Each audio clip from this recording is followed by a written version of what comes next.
Honorable Chair, I had a conversation with the SC, with advocate, and she has advised how we will be able to do what I requested before the break.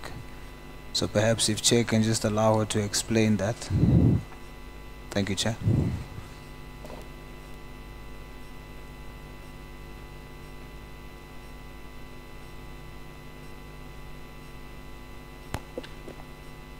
Afternoon, Chair. The request from Honorable Souls is that because the witness has indicated that in some of the WhatsApps that are included in his annexures, that some of those WhatsApps have been tampered with, that he please indicate which of those WhatsApps he believes have been tampered with, and that he then cross-references those to the WhatsApp messages that are on his phone.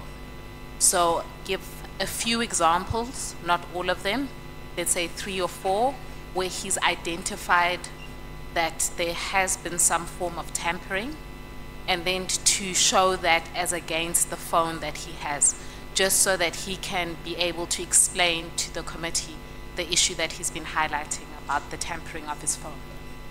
Thank you, Chair.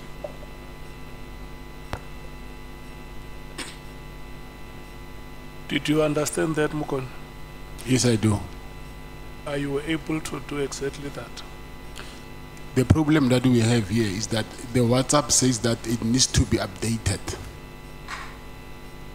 So we cannot access WhatsApp because it needs to be, remember this phone has been off for a very long time, so it needs a new version of WhatsApp. So I think doing that again is going to, I don't know if you can do that, but what I have here is only the screenshots that they took from WhatsApp and the dates on when the screenshots were taken. So we cannot compare the screenshots and go to WhatsApp, and because we cannot open WhatsApp.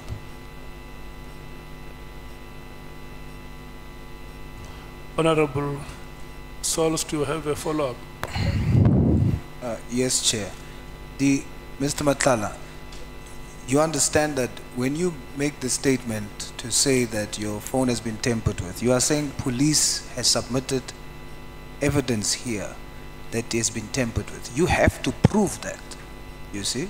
So the way you have to prove it is, you said you have on your phone your messages. My idea was I would be able to look at your messages on your phone, compare it with what is submitted to us, and in that way we are able to see this was the message.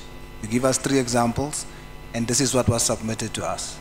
I'm struggling to understand what you're explaining about. You can submit screenshots of when screenshots was taken. I need to understand that. But what I put to you is, in my view, if you are unable to prove your counter allegation, I will not be able to believe that. Or I can tell you directly, I won't believe it, because you have to show it. That's material evidence. The proof that I have, like I said before, is that my phone has been operating after the 14th. And the screenshots that have been taken from my phone after the 14, 15, 16, right up until June. I understand now that you would want to say that the phone wasn't in your possession after. From the 14th, I was in prison. Yes. So, but the phone was continuing operating while I was in custody. I see. So you can submit that to us? Yes. Thank you, Chair. That will suffice if we can have that. But it will only prove that his phone was operating whilst he was in jail. Thank you. Honorable Sangwe. Thank you, Chair. Mr. Matlala, you remember I had asked you about this tampering, and I had thought that the evidence leader would get to a point where he would have had an opportunity to ask you what are the messages you are disowning. Now, in your testimony, you said something about messages written in Afrikaans and messages where you are supposedly referring to yourself in the third person. Yes. Are there any other messages that you have seen there that you say are not yours? Yes. Are you able to point those out to us, maybe? Yes, I can. Okay, thank you. We'll come back to it. Thank you, Chair.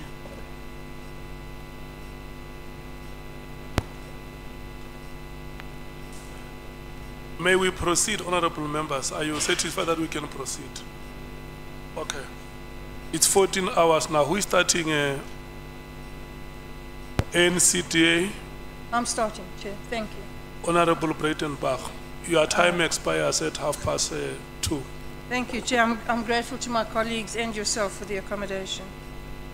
Good afternoon, Mr. Matlala. Good afternoon. So Mr. Matlala, you've had quite a history with the police and with crime and some years now, is that correct? Can you please repeat that? But you've had quite a history with the police and criminal activities for some time now, is that correct? With criminal activities? Yes. How? Well, in 2000, you were arrested for possession of suspected stolen property. The matter was withdrawn, you'll recall. In 2000? Yes. That's a long time, yes, but I will say yes here. Yes. Also in 2000, in Silverton, you were arrested for theft out of a motor vehicle. That too was withdrawn. You recall? I don't recall, but I take it. Okay. Also in 2000, you were again theft of a motor vehicle in Brooklyn. That too was withdrawn. You recall? Yes. And in 2001, in Cineville, you were arrested for burglary at a residential premises. In fact, you were convicted of that. Is that correct? Yes. And what kind of sentence did you get? 4 years. You served it. Yes. 2006, cash in transit, you were acquitted. Yes. 2011, theft of a motor vehicle, it was withdrawn. Yes. 2012, house robbery, possession of suspected stolen goods, withdrawn. Yes. 2012, Brooklyn, common assault, withdrawn. Yes. 2012, in Mamelodi, possession of housebreaking equipment, withdrawn. Yes. 2013, in Alberton, house robbery, withdrawn. Yes. 2015, Silverton, carjacking and possession of suspected stolen goods, withdrawn. Yes. 2016, possession of a firearm without a license, impersonation of a police officer, resisting and obstructing or assaulting a police officer, withdrawn. Yes. 2018, attempted murder, withdrawn. Yes. That's quite a checkered history. Most people don't rack up that kind of history with the police. Would you agree? Would you agree? Agree what? Most people don't rack up this kind of history with the police. I don't know that. You don't know that. And how is it, Mr. Matlala, that you lived such a charmed life? Out of that entire list of activities, you were only convicted once. How did you manage that? Or were the rest all just nonsense charges? Nonsense? Yes, were they just nonsense charges? No. How is it that you were, everything was withdrawn or you were acquitted? Was I supposed to be convicted? Well, if you were guilty, yes. Yes, if I was guilty. Yes. Yes. So you're saying you weren't? That's why they were withdrawn. All of those? Yes. I see. So, despite this long history of what I regard certainly as a checkered past, you have a long history of dealing with police officials, and you have unusually close access to very high-ranking officials. Why is that? Why do I have... Mr. Matlala, we're not going to get anywhere. I have 30 minutes. It's a short period of time. I could spend easily 3 days with you. Yes. So please listen to the questions. I don't want to answer something that I don't understand. Please listen to the questions. Yes. And try and answer the question. Don't repeat what I say. It's not helpful. You have a long history with the police. And yet, despite that, you have unusually close access to high-ranking officials. Why is that? I wouldn't say I have close. Like I said before, it's not only high-ranking officials. It's different people, so they are part of them. I see. So, you know, I've been a prosecutor for 26 years. I've been in Parliament for 14 years. And I don't have any generals in the police on speed dial. Yet you have an entire list full of them. How does that happen? Some of them is because of the contact that I was having with them. Yeah, and the rest? It's people that I know. You just know them. Yes. I see. So what legitimate basis does an ordinary businessman have to have this level of access to police leadership? I don't understand how I must answer that. It's fine, then we'll move on. Did any police official ever question why a private individual like yourself had such close access, deep connections with high-ranking police? No. No. But took it as quite natural.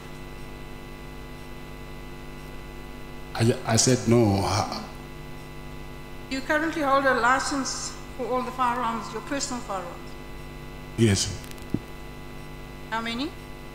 Personal firearms. Yes. 4. What kind? 9mm and All a of them? no, 9mm and a shotgun and a assault rifle. That's 3. 2 9mm. And how did you get these licenses? You apply for them in the police station. Did you apply for them in the normal course? Yes. No favors? No. No money changing hands? No.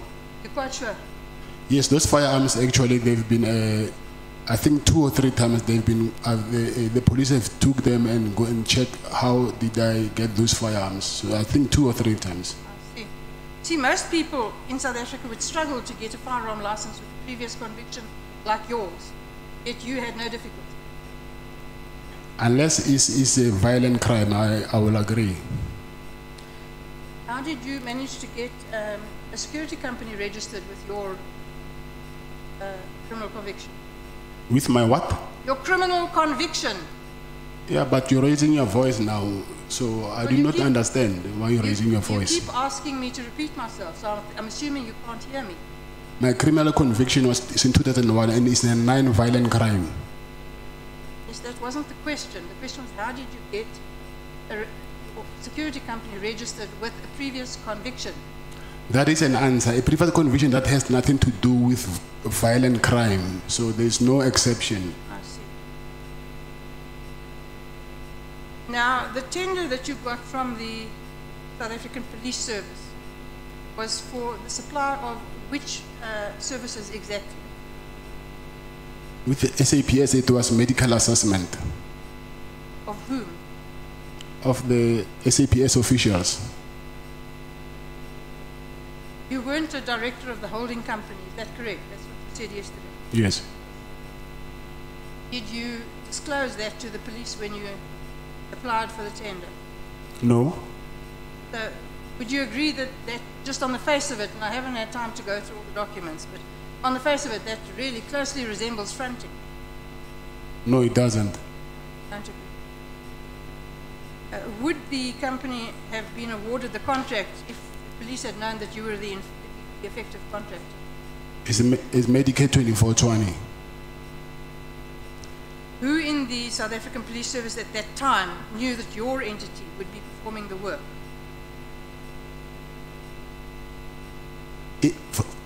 From the SAPS, Yes. no police officials are performing work on my behalf. You testified that you met Mr. Taylor for business engagement. Okay. For business engagement, yes. Yes. And your idea of the business engagement was to complain about the problems you were having, and then he should facilitate some means of assisting you. Yes. That's right.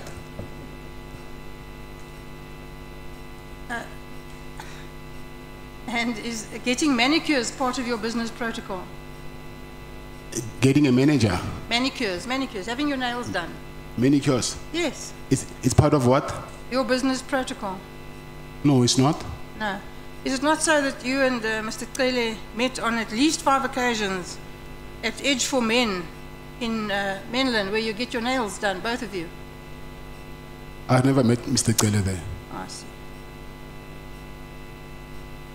And the 500,000 rand you say was because Cele asked for it, and it was in return for him having facilitated the difficult, or getting rid of the difficulties that you were having. So getting rid of the harassment and sorting out your problems that you were having with the police.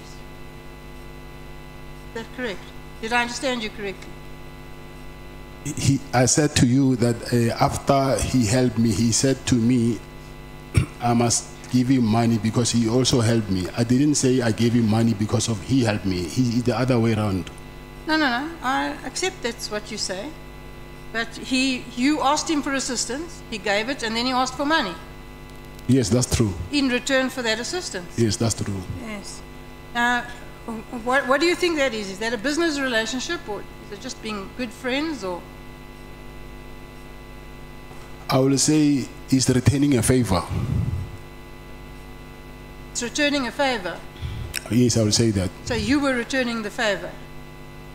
Yes, according to him, yes. I see. And you don't think that's corrupt?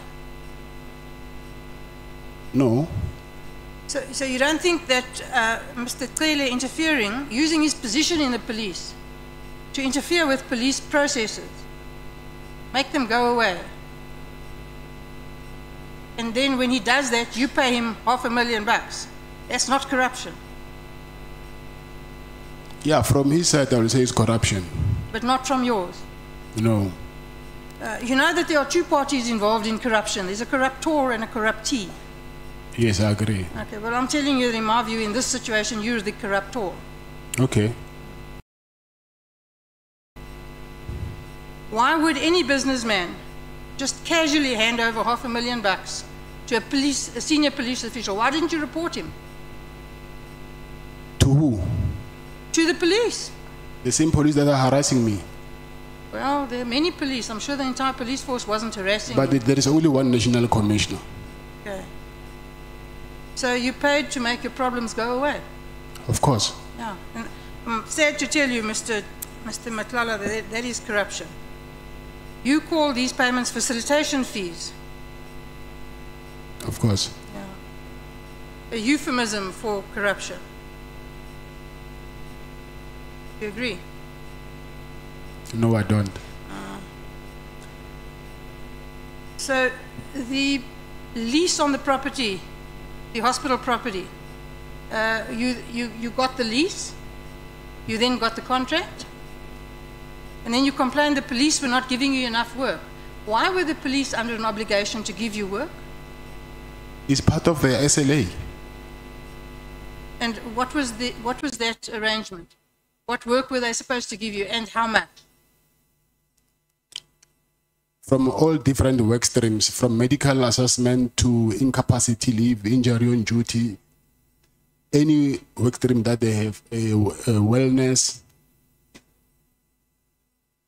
And who promised you this stream of ongoing work? It's the SLA itself. And what in totality was this contract going to be worth? 360 million. How much did you get of that? I'll say maybe 50 million. 50. Yes. So, you know, what other streams of income do you have apart from this contract? Security. Yes, and what do you earn, just generally speaking, from that? It's not the same. It depends on how many clients you have. Yeah, well, that's why I said generally speaking, just a ballpark figure. So maybe 2 million Is that a month, a year? a month. See. So you're quite generous, you know, you give away quite a lot of money. You bankrolled Cele to the tune of $500,000, you bankrolled the ANC's party on the 8th of January. Again, you must surely feel this money. I for the January 8th thing, I think I explained that why I had to give that money. Yeah, I'm not suggesting anything about the reason. I'm saying normal people would feel that money. Nobody just hands out that kind of cash. Even myself, I felt it. To the prejudice of your family, you're just handing out cash to corrupt policemen and the ANC for their birthday party. Chair, can I call them? And my apology to Honorable Bredenbach, but I have a very serious problem with a sentiment or an assertion that says that Mr. Matlala's money was used to bankroll the ANC January 8. Mr. Brown Mohoti cannot and will never be the ANC. So to say the ANC was bankrolled because the money went to Mohoti is simply to reduce the ANC to an individual who had whatever kind of a relationship with Mr. Matlala. And we don't think as the ANC that is a correct appropriation of what we have understood to have been a relationship between Mr. Matlala and Mr. Mohoti.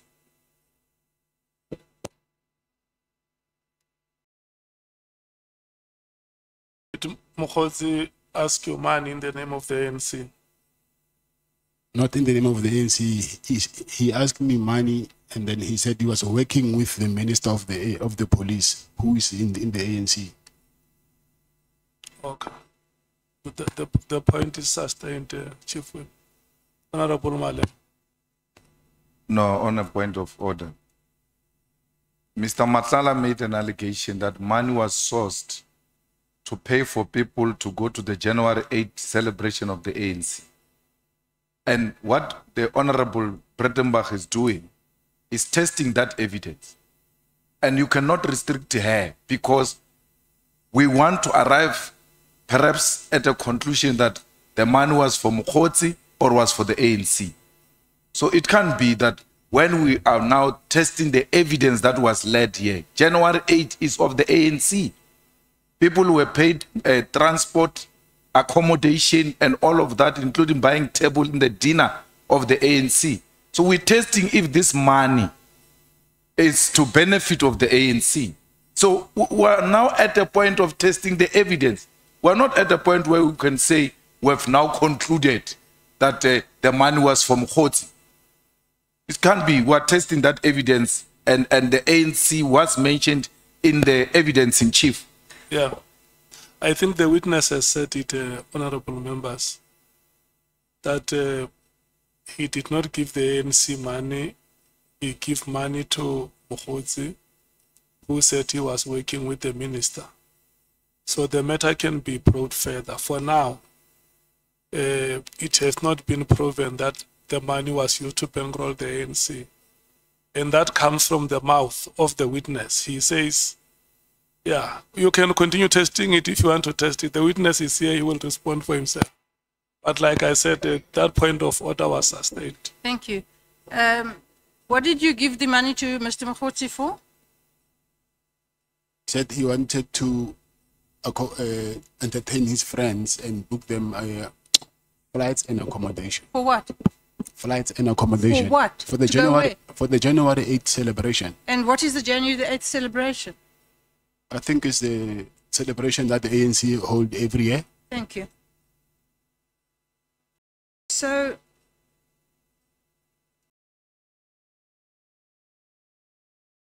the truth is that you received 50 million on that contract that had run for how many, what period of time when you received the 50 million? What period did that cover? I will say from maybe, I'll say from end of September until January this year. End of September from which year? So, 2024. okay, so that's not very long. It's a short period of time with quite a lot of money. Do you agree? It depends on the kind of work that you're doing. Yes, well, I'm asking you, it's a lot of money, in my view, for that short period of time. So what was your profit margin on that 50 million? 30%? 30%. Yes. Handy. Handy.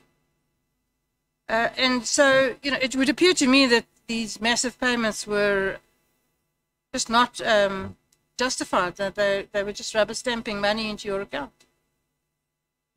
Would you agree? No. Your business depended heavily on the police service contract. Is that correct? Yes. And that's why you were desperate to keep the contract alive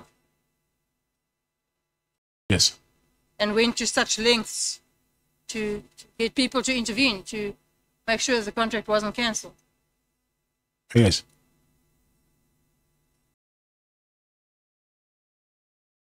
The payments that you made in order to ensure or to try and ensure that the contract wouldn't be cancelled are nothing more than bribes in just common parlance. Is that correct? No. No. So what do you think a bribe is? A bribe. Yes. I know what a bribe is. Tell me what you think a bribe is. A bribe is to Yes, tell give, me how a bribe works. is to give someone money in exchange for a favor. Yes. Isn't that what you did? No, it's not what I did. Did you not give Taylor $500,000 in exchange for a favor? If you were in my shoes, you will do it as well. No, that's not the question. The question is that not what you did? Did you not give Taylor $500,000 yes, I gave him for money. a favor? That's a bribe. I was not bribing him. You were. You're in denial, but you were. Jerry Boshocha is a good friend of yours. Yes. Not a very nice man. Busied himself with the drug trade and so on. You agree? Yes, I agree. Now, are all your friends involved in criminal activity? No, Well, how many of them are? quite a lot. Quite a lot. That doesn't bother you. Say that again. That doesn't bother you.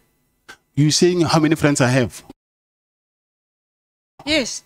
How many friends? No, I said, how many friends of yours are involved in criminal activity? Oh, criminal activities. I'm sorry that I didn't get that. I didn't get that.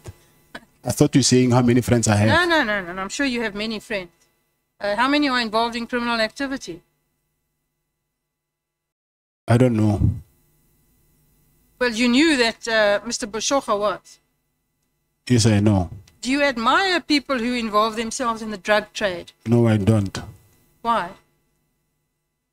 That's what they do. I cannot dictate what other people must do with their No. own lives. I absolutely agree with you that you can't dictate what other people do, but you can decide who to be friends with. Yes, I can be friends with you today. Next week, I hear that you're doing something which is not aligned with what I like. And then what would you do? I'll let you do whatever you're doing.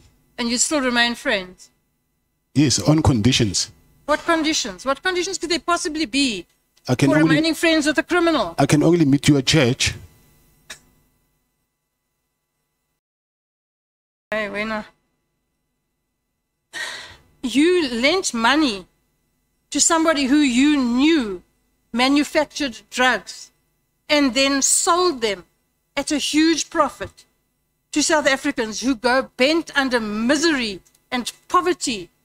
And your friend and people like him, keep them there. That doesn't bother you. It does. But you still gave him money. Yeah, but that money was not for that. You don't know. You just said yourself you don't know what it was for. Exactly. I'm saying from when you ask money from me saying you want to buy bread, whether you lie to me or not, that's you. But I gave you money for what you asked me for. You know, Mr. Matlala, you're a clever man. That's very clear. You're not a stupid man. You've been around. You know about business. You know about crime. And you are not the naive person you're trying to portray. I don't believe you for 1 minute.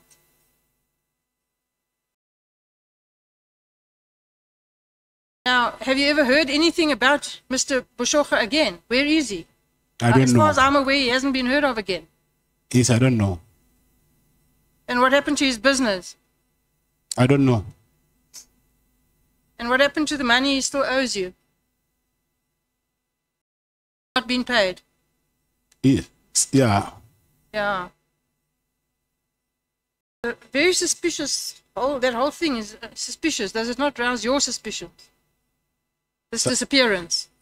It's suspicious. Yes. Of course, it's suspicious. Yeah. Where's his wife and his child? At their house, I think. They've returned, just not him. They've what? Have they returned? It's just him that has not returned.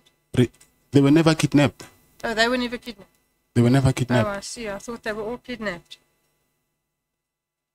When you traveled to KZN to meet Mr. Tele, you go in a convoy of 6 or so cars with up to 14 men, you say. Yes. Well, unless you're an incredible show-off, what is the necessity for that? I'm in business. I'm advertising my business. Okay, so are all those cars branded?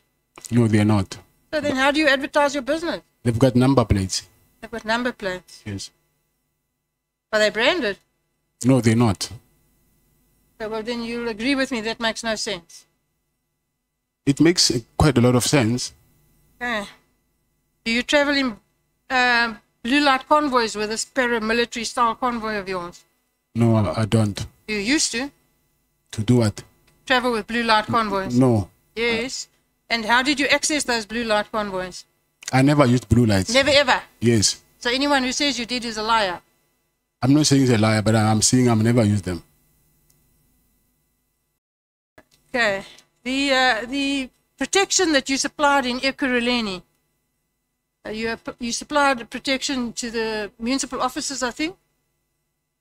Correct me if I'm wrong, and also sometimes to the mayor. Is that correct? The mayor is How did that happen? through the.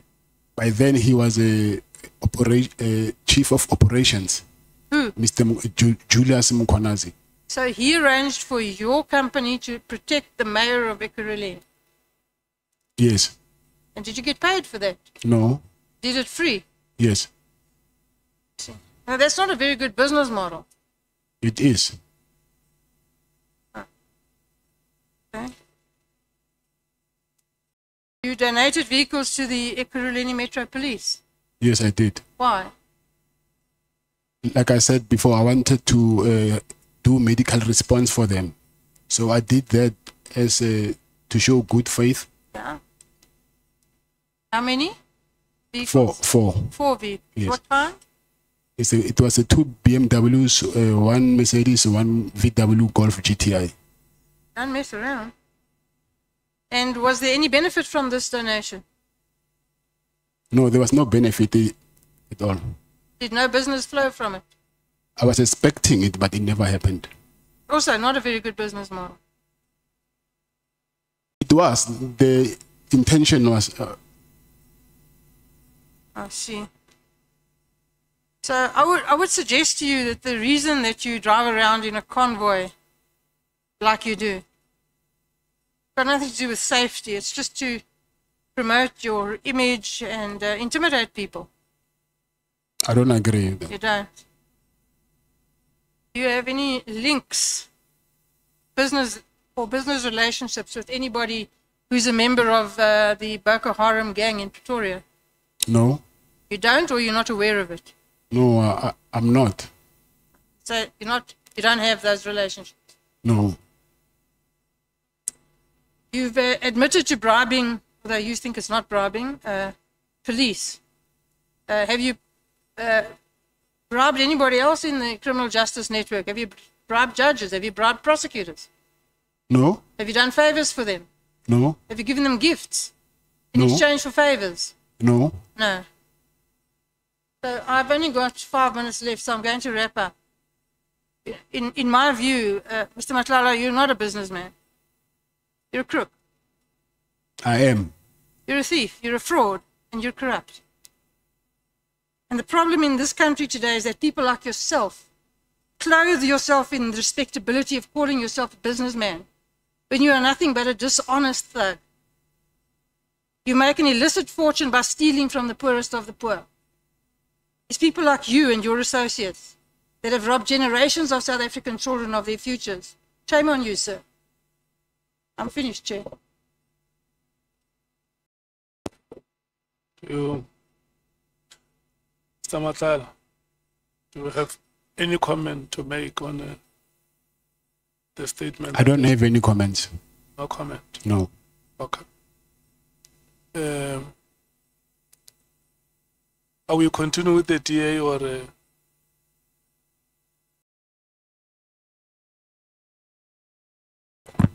Sorry, Chair, it will be the ANC next, but I wanted to check if there's any follow-ups that you are allowing on Honorable Breitenbach's question. I'm not going to allow follow-ups now. I want us to run at a later stage. We can determine if we take follow-ups.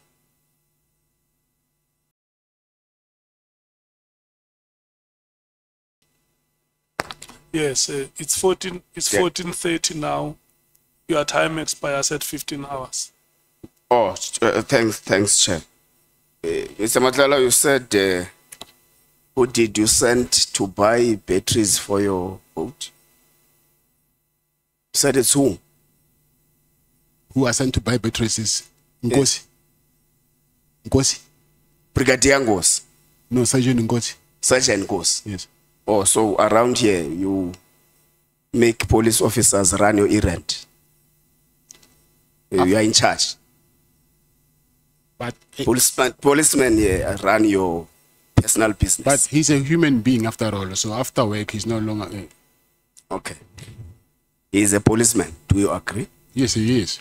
Do you agree that you send a police officer to buy yourself batteries for your boat? Do you agree? Yes, I sent him. Okay. So, do you agree that you send a police officer to run your personal errands? I agree. Okay. Do you know the relationship between Sergeant Ngosi and General Spear? I don't know the relationship. Okay, I put it to you that Sergeant Ngosi is a very, very close person to General Spear. Remember, the SC made an example of a video at Molefe's home. Yeah. But you don't know personally General Spear. You have no personal relationship with General Spear, but his right-hand man runs your errands. You also attend some of his family occasions. How is that possible? It is possible. How? Because I do not think Sergeant Ngosi only knows General Sibia. So he has other interactions with other people besides him. Know what I'm saying?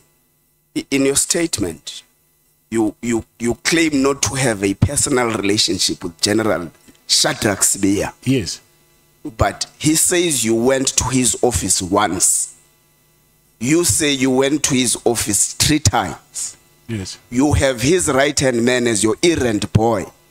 You attend his family occasions. How is it possible that you don't know that person in person?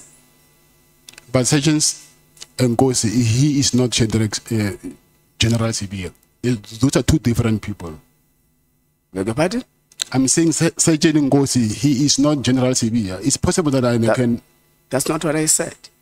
But I'm just making a series of events and asking and linking them to General Spear and asking, how is it possible for you not to have a special relationship with General Spear if we have been able to be close to him in this manner?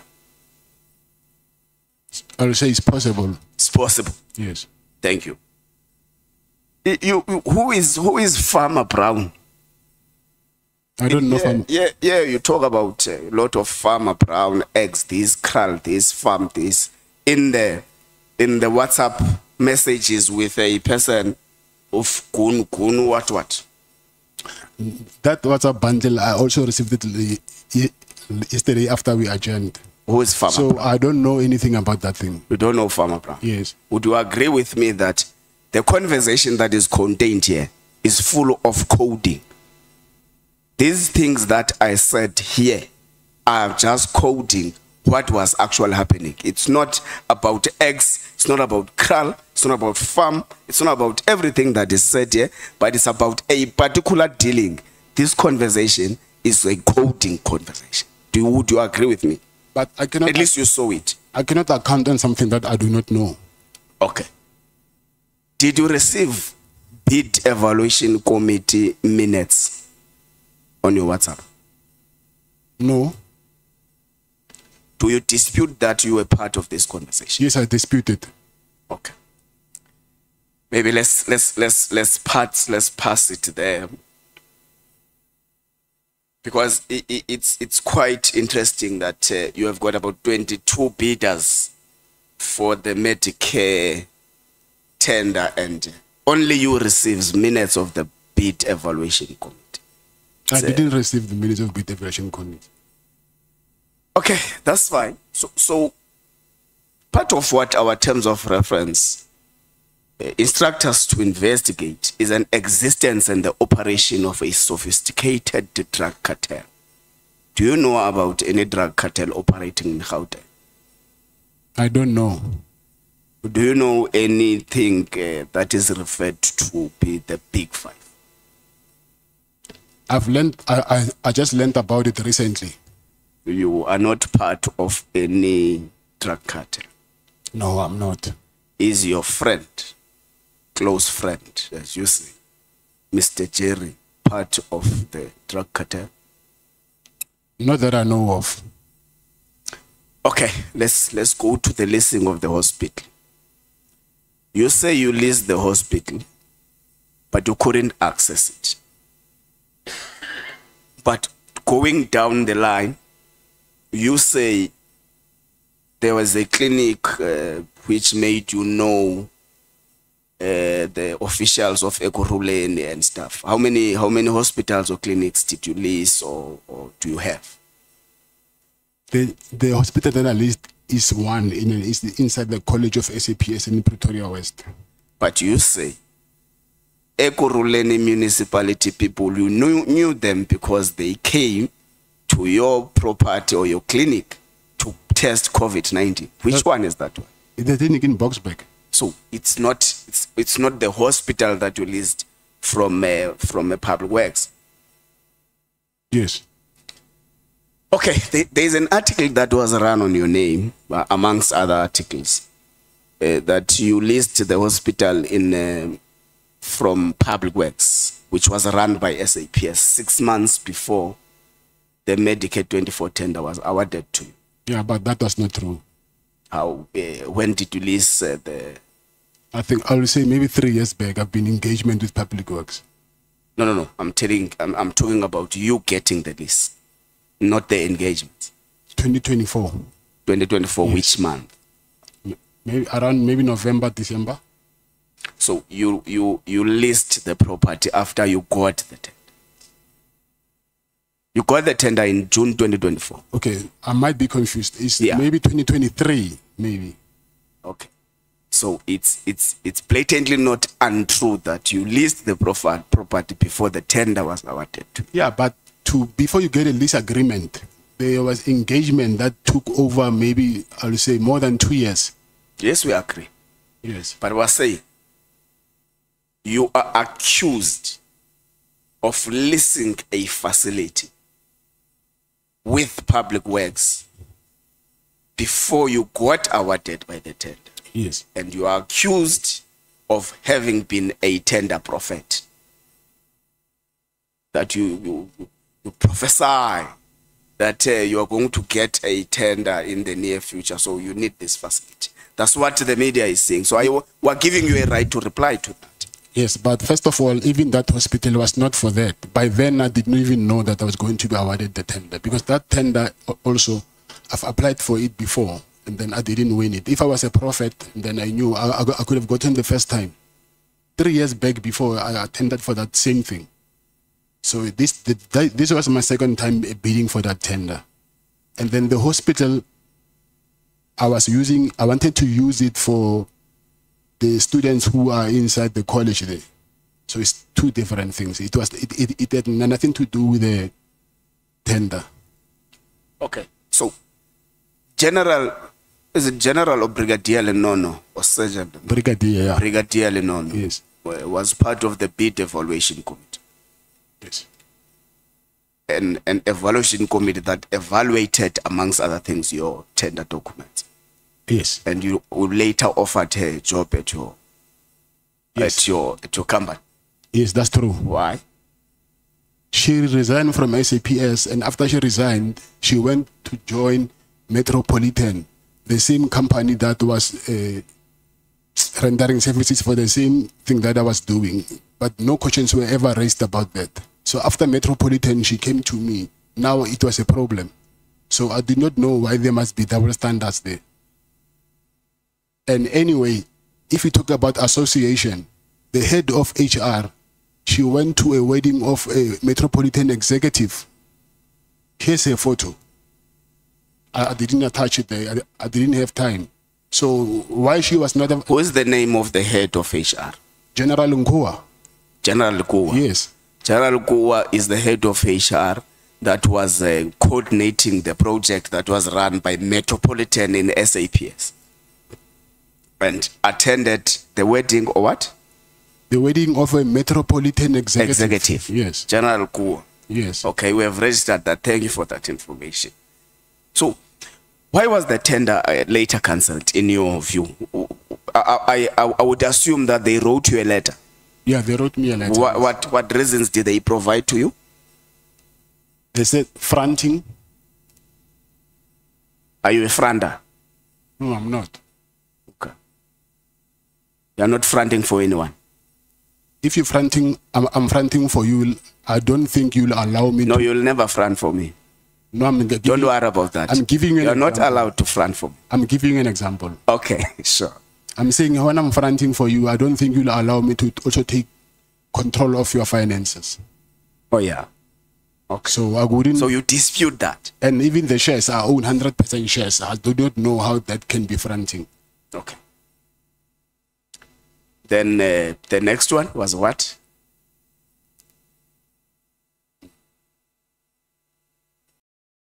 Was there no supply chain irregularities that they mentioned? Yes. They did. Yes. The supply chain irregularities yes. are the process that was run amongst other people by General Lenono you offered. I mean by Brigadier Lenono you offered a job. Brigadier Lenono, first of all, before I offered her a job, I asked her because of I saw her when she came to the clinic to do the. They used to come. When they did the due diligence, I was not around, but they came for the second time, and I saw her, and I asked her, I know that you were working for SAPS. Then won't it be a problem if I employ you? And she said to me, that's not the question. What is the question? The question is part of what was written to you by SAPS. She was. Is supply chain irregularities. Whose irregularities? Some of the people were part of the process, Brigadier Lenono, the one you offered the job. Brigadier Lenono, she was not part of the adjudication committee. No. She was part of the PEC. Yes. Remember, the adjudication committee is supposed to receive a report from the PEC. So she is deeply part of the process. The evaluation process of any tender is the most important process. So she was part of the bid evaluation committee. Okay. So you offered her a job after that? Yes. Okay. But if she influenced my contract, then I will blow my cover by hiring the same person who... so that will be very stupid of me. Okay. I will hide her. I wouldn't... She will get her money while she's sitting at home. Okay. Did they mention poor performance? Yes, they did. Okay. So, do you agree? I don't agree. Okay.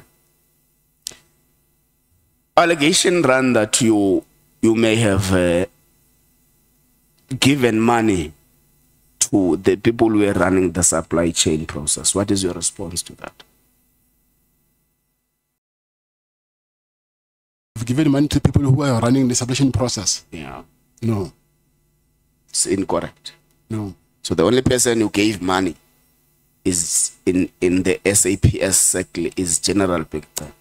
That's the only person.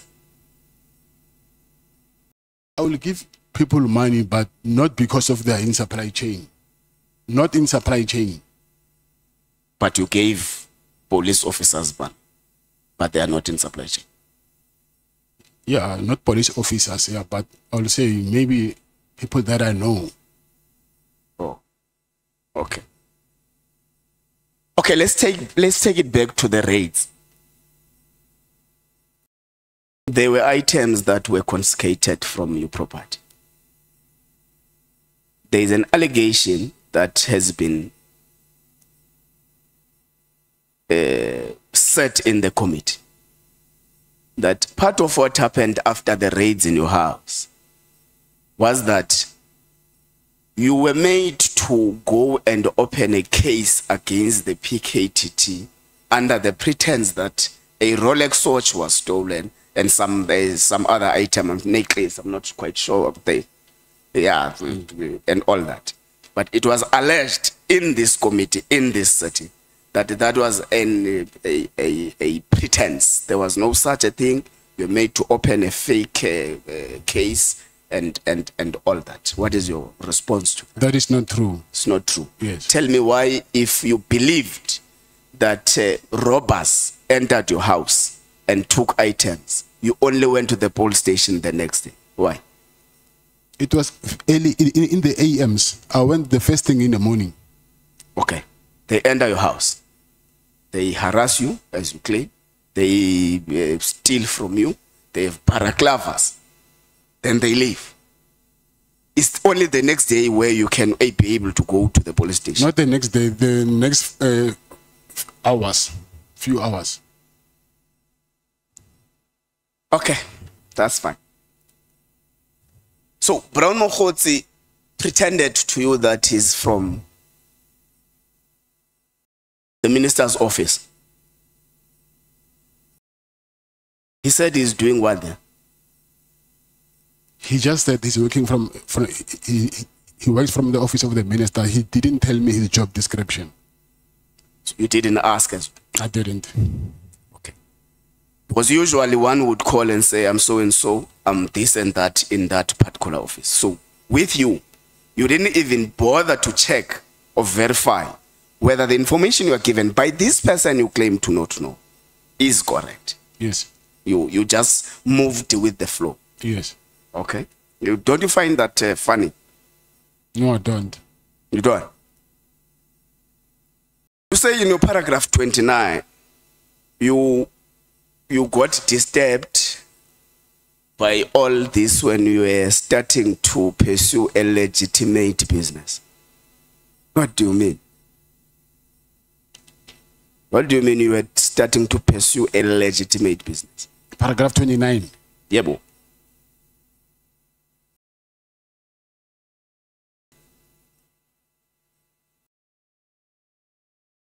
Is it on page 9?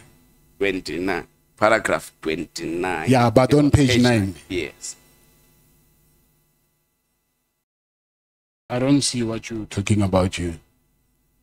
Yeah, then it may have been changed. If that's the case. But let's leave it there. Did you say to your lawyers that this process has caught you when you were trying to pursue a legitimate business? I don't remember. Can't remember. Okay.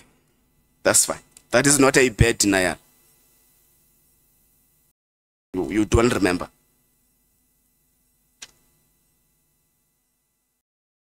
Yes. It's 30. Yeah, it has been changed to 30 now. Pursuing a legitimate business. Yeah, it's paragraph 30 now.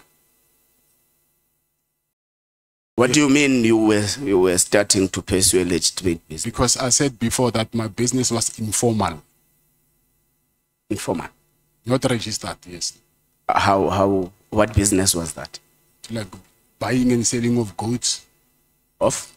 Buying accident damaged vehicles, repair them and sell them, but whatever I was doing was not registered. No. But the raid started when you had a legitimate tender with SAPS. You got the tender in June 2024, the raids were in December 2024. Yes. So you already had a registered business at that particular time. Yes. So what do you mean by saying all this is disturbing you because you were starting to pursue a legitimate business? Isn't that a concession that you have been engaged into an illegitimate business? No, I think it's a wrong choice of word. So you apologize for legitimate? Yes, I do. Okay, that's fine. Apology accepted. part of what you paid Brown for was to pay investigators. Did he tell you what are they investigating? Who are these investigators? Why should they be paid and all that? Not paying them, paying for their accommodation. That's what he told me. No. There's an issue about paying investigators. It was supposed to be Yeah, a paragraph 35. No, suppose. Okay, we'll come back to it. It's fine. So, did Brown ask money from you? Yes. To pay investigators of your matters? I'm saying he said he asked money from me to pay accommodation for investigators. For investigators. Yes. So he did not give you detail of these investigators. What are they investigating? How much must they be paid? Why should they be paid? I'm saying again, not paying them, paying for their accommodation. That's what he said. You want money for accommodation, not to pay them. Okay. So you also say you don't believe that Brown Mokhotsi knows the minister is fake. He's trying to make himself important. Yes. Do you know that the chief of staff of the minister came to the committee and said he has been, that he has received the conduct details of Brown Mokhotsi from the minister of police? Contract. Conduct details. I don't know. You don't know that. Do you know that the chief of staff of the minister, Mr. Nkabinde, said he has actually been requested by the minister to arrange meetings between the minister and Brown Mokhotsi and local leaders? I don't know. Yeah, so according to the evidence that we have, it's not true that Mr. Brown doesn't know the minister. Yeah, that was my suspicion. Okay. I think Honorable Sangoni tried to touch on this matter yesterday, and I didn't really got satisfied with the response. There is a consistent message you get from former Minister Pegike that don't block Brown Mokhotsi because he may lead you to Minister Mkhu. And what was your understanding of leading to Minister Mkhu? He told me himself that they want to arrest Minister Mkulu with his team. So they wanted to get something that they can use to arrest him for. Then who's they? Minister Kele and his team. Oh, he didn't mention the team.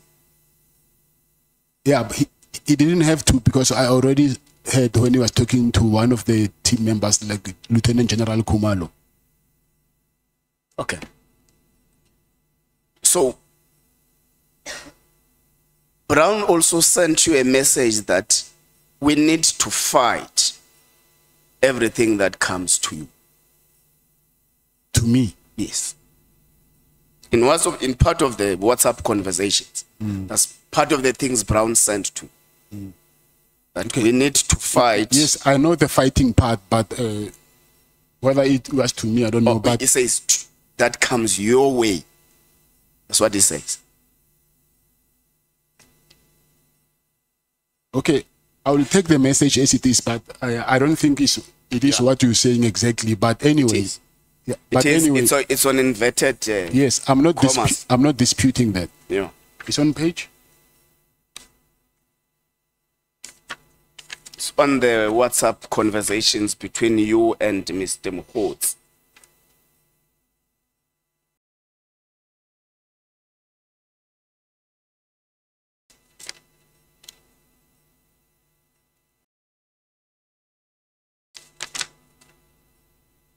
Okay, we'll check it because there are many texts that are reflected. But anyway, we don't have to check it. I'm not disputing that. You're not disputing it? Yes. Okay, that's fine. What was coming your way?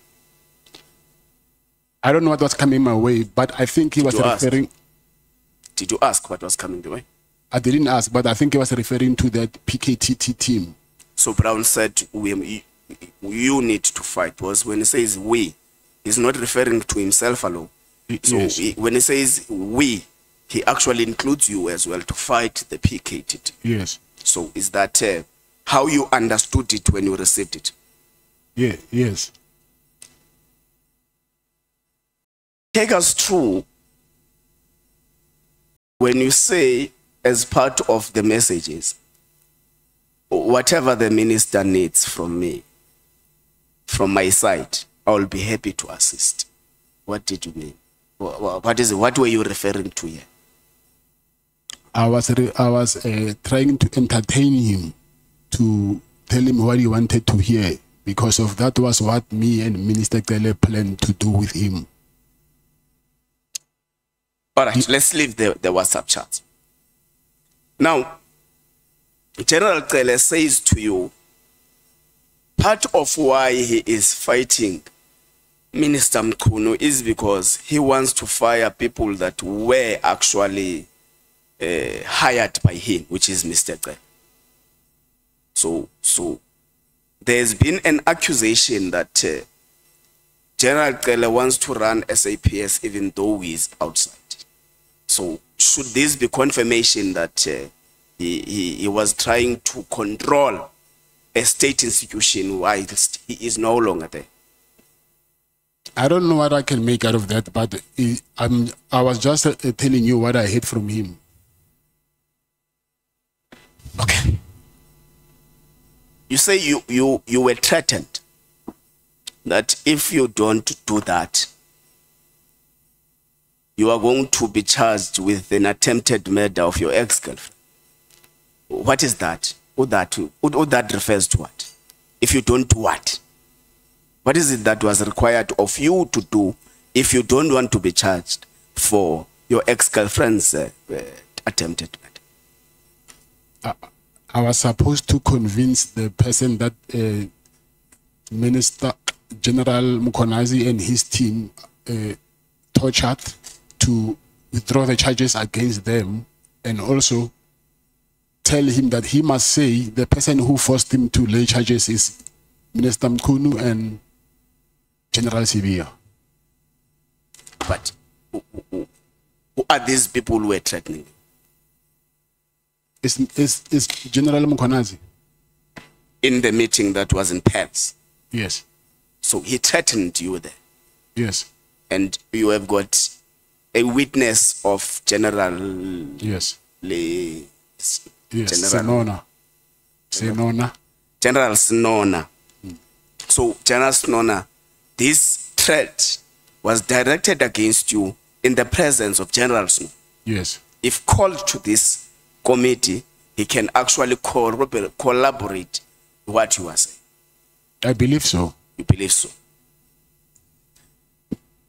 Let's take the chair. I think let me try to conclude. Let's take the issue of, is it Nengi or Nengi, who may have laid a complaint against General Mkhwanazi at IPD. Is it Nengi or? Yes, Nengi. It's Nengi. Yes. It's a person you know. It's a person that stays in your wood. Yes. So what was the complaint about? What happened? He's the one that I think I just said it now, that they tortured him. Who is they? Okay. He was arrested by the, I'm not sure whether it's the same PKTT or another unit, but it was in KZN. And then those police, and including General Mkhwanazi, I don't know where they were, somewhere at the farm. And then they were torturing him. Okay. Do you think you were arrested because you stopped giving General Keleman? I'm saying it might be one of the reasons. Are you angry against General Keleman? I'm not happy with him. You're not happy with him? Yes. Such that you can say anything about him? Yeah, but not lie. Okay. Thank you very much, Chair. Is it Honorable Cameron or Honorable Sokanyile? 15 minutes, quarter past 3 you must be done. At 3:15, you stop speaking. Thank you. Thank you very much, Chairperson. Afternoon, Mr. Matlala. Good afternoon. Mr. Matlala, do you have any businesses at Eswatini? I don't have. Do you usually go to Eswatini to do business dealings? Maybe going there. Yes, I go, but I don't have a business. When is the last time you went to Eswatini? 19 April 2025. Came back when? 20 April. 20 April. Yes. So meaning that you have Eswatini or you have a passport? I don't have a passport of Eswatini. You don't have a passport? No, I don't. How do you enter Eswatini? With a South African passport. Okay. You don't have an ID that says Musumzi Dlamini. I saw the ID, but it's not mine. It's not yours? Yes.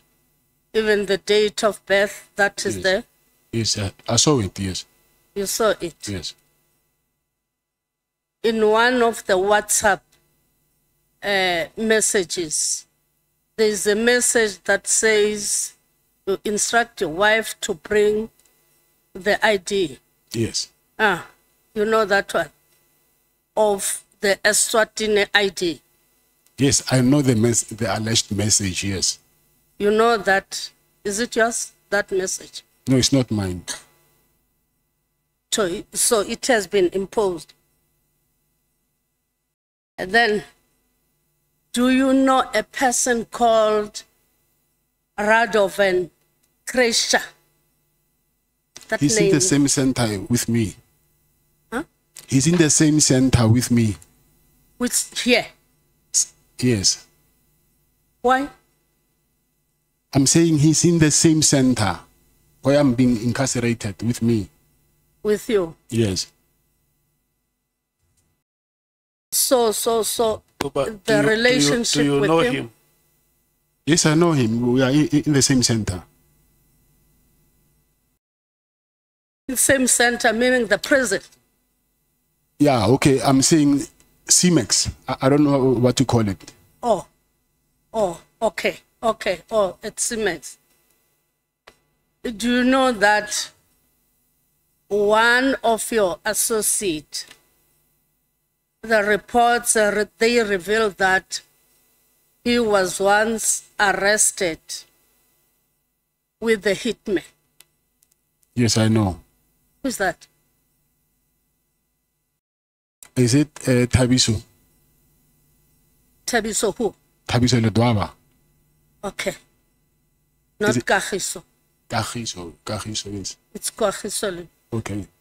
Then yesterday, when you were introducing yourself, being asked by the senior counsel, then you reflected only about this conviction of buying and selling the stolen goods. Yes.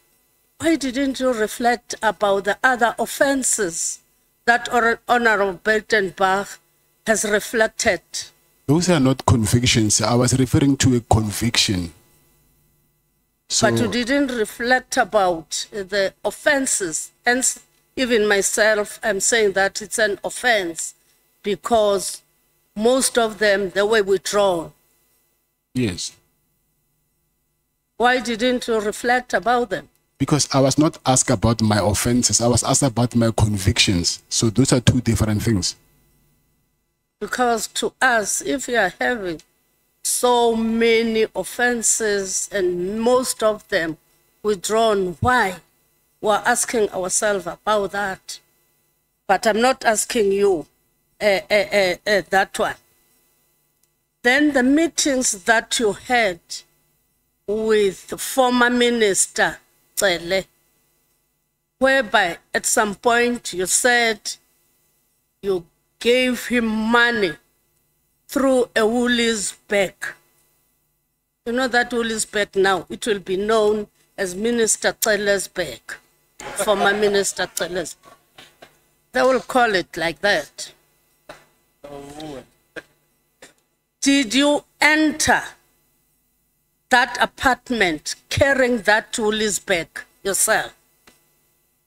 Yes. Then it means that through the cameras, we can see it. Exactly. If we can say that we want to see the, when you enter that apartment carrying yes. that Woolies bag. Yes. And those. Then, let me check now. You said you withdrew as being a director in one of the companies, but you instructed your sister to go and withdraw money from the bank. Am I correct? Yes, that's correct. Then is that not saying to us that your sister is engaged in money laundering? Are you not bringing a testimony to us to say that your sister is engaged with money laundering? And the reason for that is because she's withdrawing money from the bank. What is the reason for what is the reason for that? A huge sum amount of money? Then meaning FNB must charge for money laundering as well. Why do they allow us to withdraw money? So they must first charge FNB for allowing us to withdraw that money. No, I was asking. It cannot be money laundering because that thing is legal. You go there, you order money, they give you a money. So if it was illegal, I don't think the bank will allow us to get that money. But taking it from your mouth now to say that you went to buy or to give people for what they've done for you, not working for you, not paying salaries, but it's for other dealings that we're thanking the minister and other people. You can't say that it's money laundering. I think because if you can come and give me that huge amount of money, the $500,000, your sister brings that to me. I think laundering it has something to do to clean money. So when you launder money, meaning you want to clean money so that it can be legitimate money. So withdrawing money, let's say for a bribe instance, it cannot amount to laundering. That's why I'm saying that if your sister goes and withdraw the money, and that money are not going to pay salaries, how can you describe that money? To me, as a layman, I can say that you are giving us an evidence that your sister is engaged in money laundering. I think we don't understand the term. Myself and you, we don't understand the term in the same way, because I'm saying to you, money laundering. When you say laundering, you're talking about cleaning something. It's a laundry, they clean, they wash. So you wash your money. Okay. So maybe it can be another offense, but not money laundering. Okay. So can you say that it can be regarded as an offense? Maybe bribery from my side, not from her side. How can we say that it's a bribery from your side? Because if it has been withdrawn by herself, not you. Yes, but I'm the one who instructed her as I'm in control of the money because I'm the shareholder of the company. Okay. No, it's fine. Are there other people whom you have given money, like former Minister Cele? Is it only Minister Cele that you have given the money? I've given money to my wife. No. I'm saying you can give your wife, your kids, and apart from Cele, and this... Yeah, these are some friends that I gave money to. Who are they? I have to remember them. Because Boshocha you lend him that money. It was not given because former Minister Cele was not given that money. He was not given. He was given that money. Yes. People like what you have done to former Minister Cele, are there other people? Yes, I'm saying there are people who maybe they will ask money from me and then I'll give them money.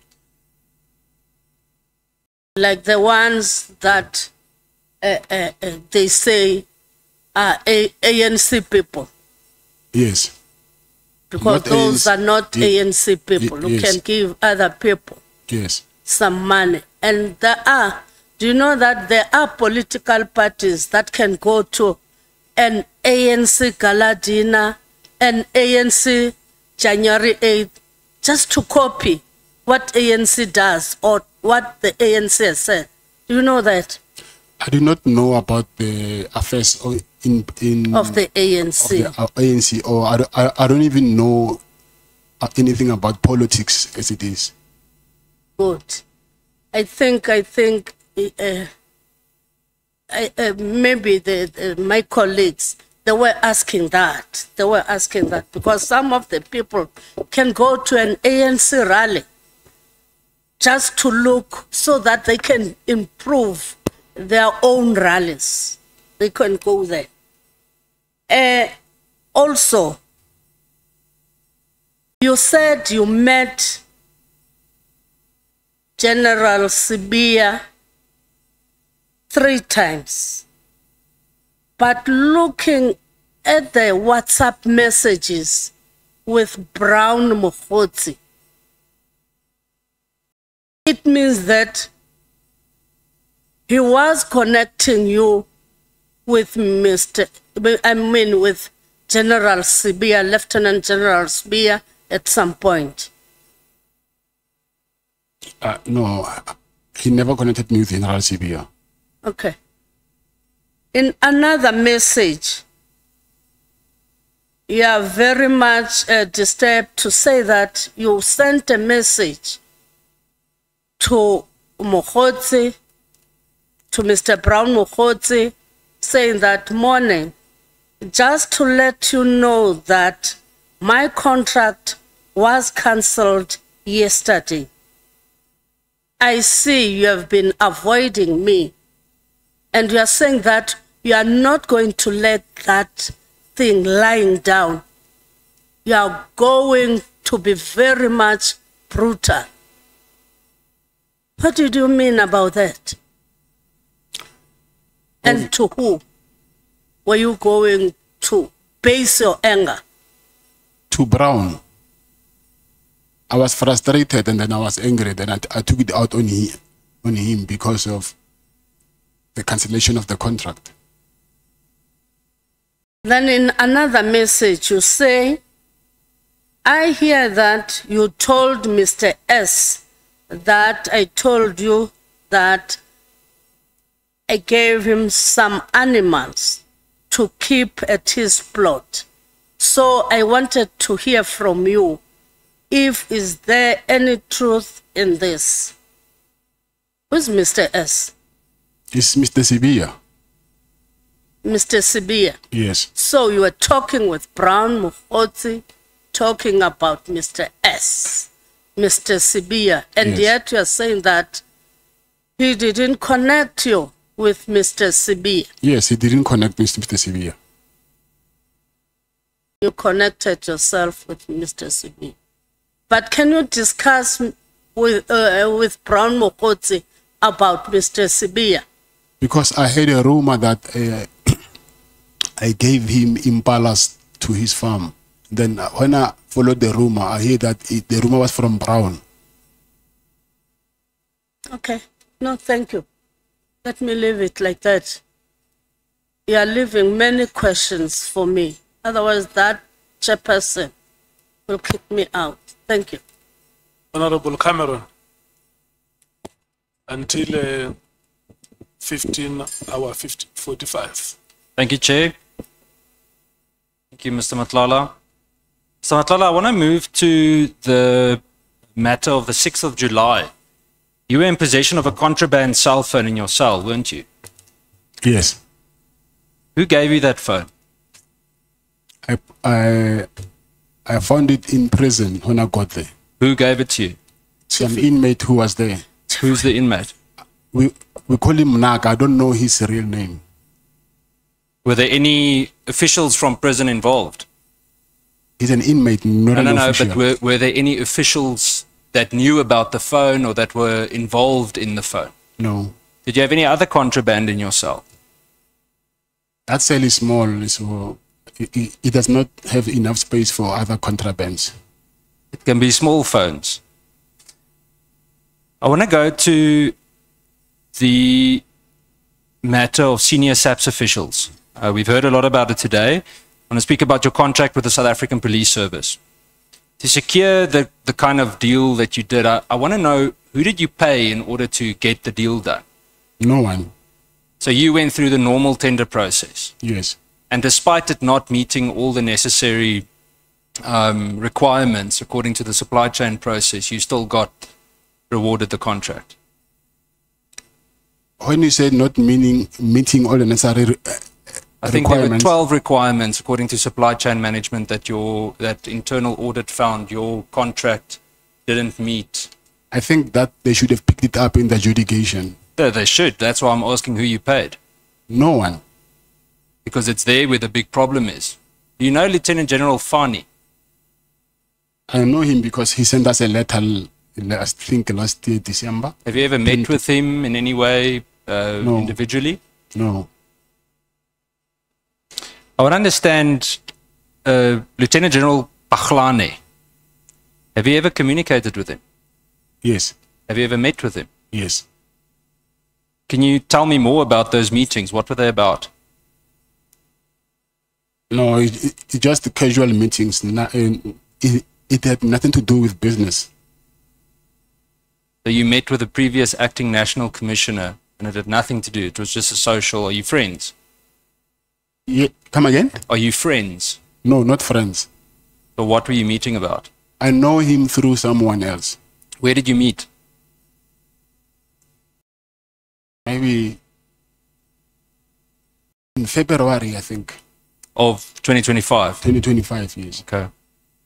Did you ever pay any middleman or do any kind of a transaction that benefited General Paglane? No, no, no. Not at all? No, and no. no one acquainted to him either? No, no, no. Tell me in terms of other payments, I did touch on this yesterday as a point of clarity. Are there any other senior police members that you have gifted or paid in any way or lended money to? No, no. None? No, no. And anyone that you assisted like you did with ex-Minister Cele? Assisted? Well, assisted, bribed, paid, not bribed. Not that I know of. So there's no other corrupt relationship with anyone in the South African Police Service? Corrupt, no. Did you lend any money to other South African Police Service members? No. Okay.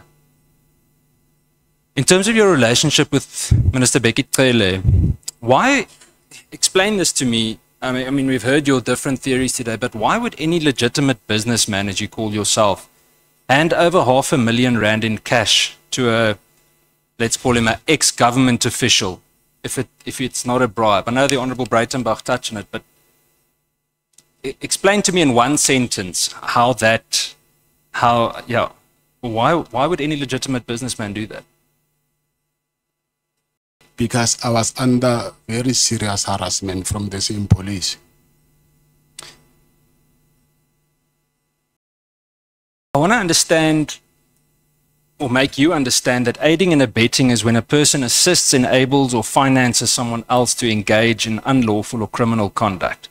It includes paying someone to use illegal influence or authority. I agree. So would you then understand why we say that you bribed him? To an extent, yes, I understand. based on that specific definition and based on what you've told us so far, is that the only money that you gave to Becky Taylor, the 500,000? Yes. There was nothing else, no other cash, no Woolies bags. I want to move to a different matter. Do you know a person called Major General Faraz Khan? I know his name, yes. How do you know him? Do you know his name or do you know him as an individual? I got to know him that day during the raid because they asked me about him as well. And Major General Moodley? Ooh. Never mind, you definitely don't know him then. Do you know a Major General Mzwandile Tio? No, I don't. Not. Okay. And do you know, or have you had any contact with other senior members of the Crime Intelligence Division? No. And none of them ever did you any favors, or you contacted them to assist with any kind of work? No. Have you ever given money to anyone in crime intelligence? No. Why did you hesitate? I'm not hesitating. I'm trying to think when you say crime intelligence, which unit is that? But I get it. Okay. Is it correct that you have cottages situated at the back of one of your properties in Pretoria? Yes. What are those cottages used for, Mr. Matlala? For staff. And have you ever availed them for police members' use? No. Did police rent them, or did they use them for anything else? No. Not. There was never a rental. Did you ever receive any internal documents from SAPS, documents that you weren't meant to have, anything that's classified or considered top secret, any memos, registers, anything like that? I think while I was in prison, because NPA came here in prison and they asked me to sign for a search and seizure. And when they went to my house, they got some of the documents, and then they found some of the documents, I think they're from SAPS, from my house. What documents were they? I don't know, because I was in jail. I just heard that there were some documents that they say they found from my home. But were you not aware of any documents at your house? The thing is, when I went to sign for the contract, so there was three big bundles of documents and some other papers. So when I took these papers, I think I took some of the papers which did not belong to me. Have you ever provided any SAPS uniforms or equipment or identification to individuals that don't belong to SAPS? No. Not. Did you ever receive any uniforms? I know we touched on the blue lights, but did you ever receive anything of that kind? No, I didn't. And then the last few questions, Mr. Matlala. You accuse multiple ministers, SAPS generals, crime intelligence, I believe some of you mentioned the IPID complaints, and investigators of wrongdoing, correct? Harassment, as you call it. Yes. Yet in every instance, your allegations arise only after action was taken against you, correct? No, that's not correct. Okay, what action did you take before then to report it? I tried to do the High Court interdict, and then they advised me to cancel that thing. No, but I mean, we know you bribed Tele, Minister Tele. I want to understand, what did you do as an ordinary South African, as you claim to be, to report the harassment that you spoke of? Did you ever open any criminal cases? If I had to open it, it was supposed to be in South Africa, but that was not possible to do it. I tried, but I couldn't win. Where did you try? I tried in Brooklyn. I also tried in Soweto. So that thing never happened. And what was the reason that they gave you? In Brooklyn, they said they cannot open a case against the police. I want to understand. It seems that you never reported any of these allegations while the relationships benefited you. I mean, if Minister Becky Taylor asked you for money, shouldn't you have reported it right there and then? You can't report the police to the police. You absolutely can. We wouldn't be sitting here if people didn't report the police to them. But I tried that, so for me, it never worked. Mr. Matlala, do you want us to believe that the former minister, multiple police generals, IPID, a torture victim, a task team, all conspired to target you, one businessman? That's what happened. Why? What makes you so threatening? I mean, the way you sit here, you come across either extremely naive or you want us to believe a totally different version of what your rap sheet says. So why are you so threatening to them? Why am I threatening them? No, why are you a threat to them? I'm not saying you're threatening them. I am not a threat to them. I believe that because of they thought that I'm close to General Sibiya or Minister Mkhunu. So actually, I was not the target from what I heard from Minister Tele. So, but through me, they were going to get to their people. So let me make it simpler. You willingly entered, you may not have been understanding how big the conflict internally was, but you willingly entered a corrupt network to secure a multi-million rand contract. When that network became too demanding and a rival faction targeted you, you found yourself in a war that you couldn't control, correct?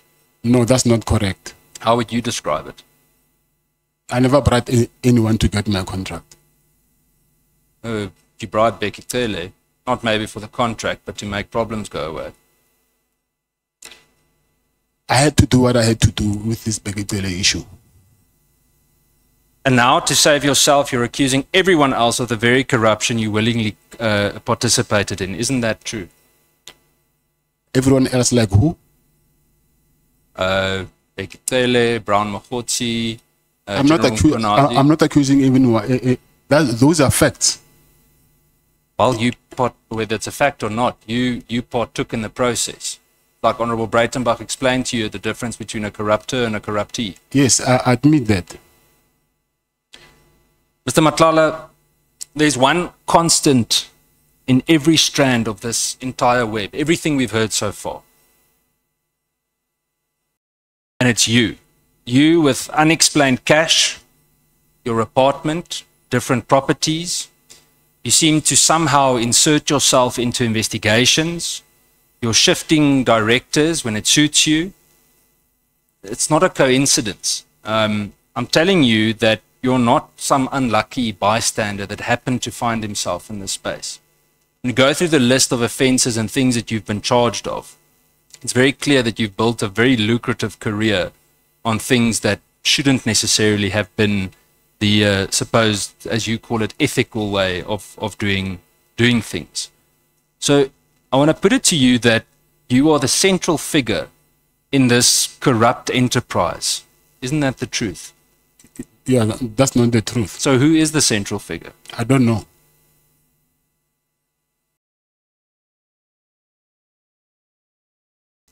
I think, Chair, as a closing statement, I want to emphasize, Mr. Matlala, that you've caused significant damage with your dealings, whether you willingly or unwillingly gave people money and knew or didn't know what they were doing. I said this to General Sibiya, and I'm going to say it to you. The Afrikaans saying, and I know the committee laughs about me repeating it very often, but the saying says, "Meng jou met die semels, dan vreet die varke jou op." And I said it's very ironic that I'm saying it to you today, because I said it to General Sibiya as well. And it means that if you mix with pig feed, then the pigs will eat you up. And that is exactly what you're doing. Thank you, Chair. Good. Any comment? I don't know. Actually, I forgot it, but let me just say no for comment. Okay. Thank you so much. Honorable members, the reason why we brought Honorable Breitenbach and Honorable Cameron forward is because they have pressing matters that they may have to attend to. At any stage during the proceedings, if you feel that you no longer have time with us, you can just quietly leave the chambers. Thank you, Chair. We appreciate the indulgence. Thank you. And to my colleagues, thank you. Thank you so much. Chair, you must remind them to clean the table before they leave. Yeah. He eats all the sweets with us. Chair, And then he complains. I've got 2 chocolates for you. That is good neighborliness, you know. Just make sure that the table is clean. Sleep well, DA Honorable members. Nomvalo, is it you or Honorable Skwasan? Is it you starting? Your time expires at 16 hours. It starts now. Thank you, Chair. Good afternoon, Mr. Matlala. Good afternoon. You said you don't have any ethical or unethical deal or relationship with Mr. Sibia, correct? Yes. Is there any ex-girlfriend or ex-wife of Mr. Sibia that works for your company? No. Mr. Sibia, when he was here, he conceded to an assertion that there is an ex-partner that works for your company. That is not true. No, So he was lying. No, I don't think he even said that. It's impossible.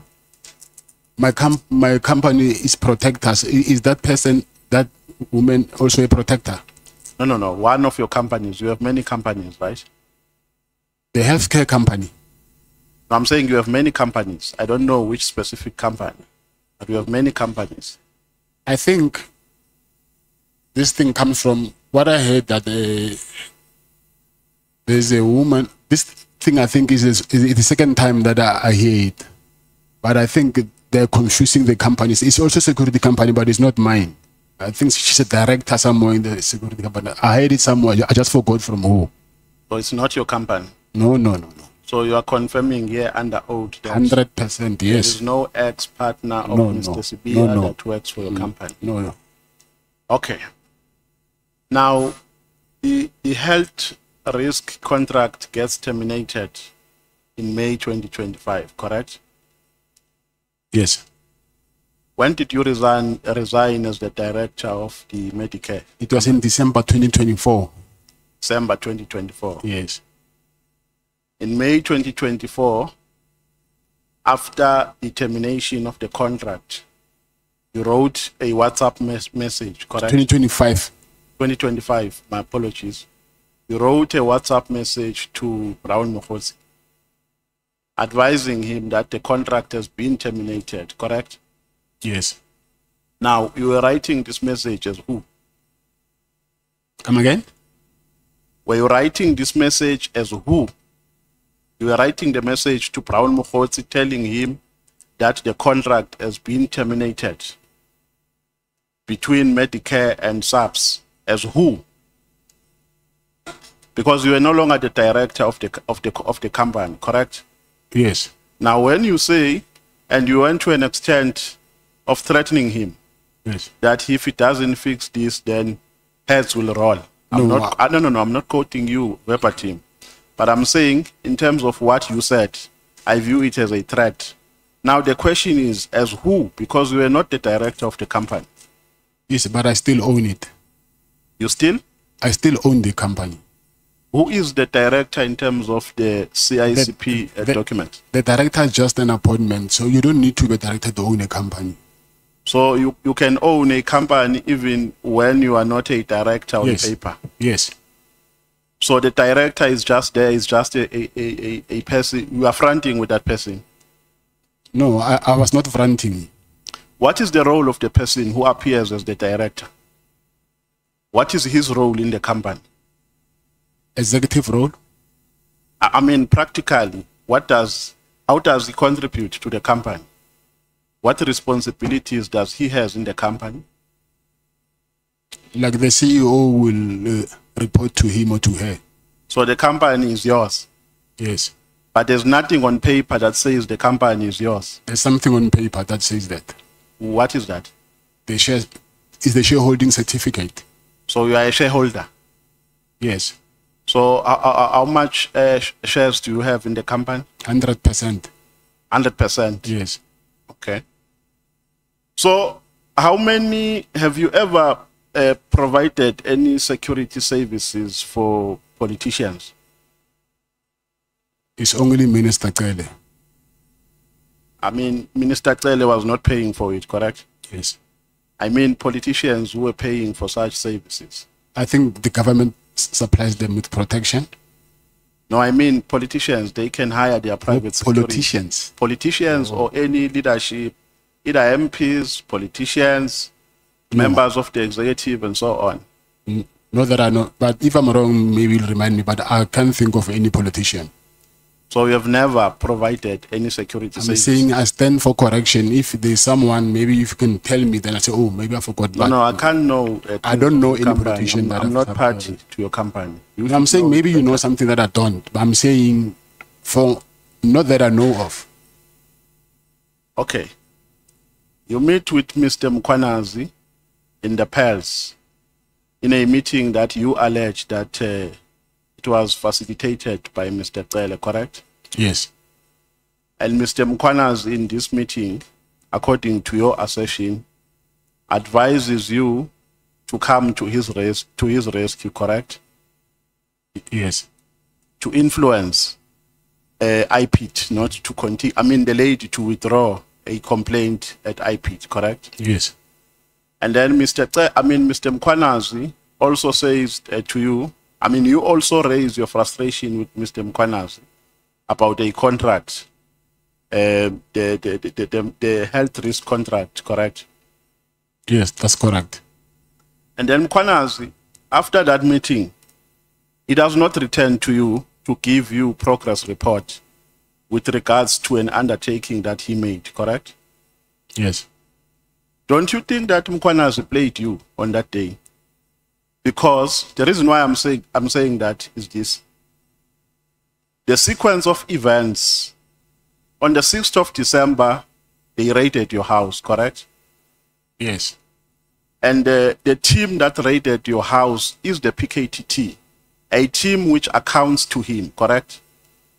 And then on the same month, December 2024, they raided your house. I think the date is the second raid was on the second raid, it was the office actually, not the house. Yeah, oh yes, but they raided you. Yes. And it's the same people, the same PKTT members who raided your house, correct? And then Mkwanazi meets with you. He makes an undertaking to you that he is going to intervene. He will speak to a person and revert to you, and he never reverted. On the following months, in May, Mkwanazi's team arrests you. So don't you think that Mkwanazi was busy with an investigation on that day, but you never realized it? Yes, I don't know. Don't you think that you were trapped on that day by Mkwanazi?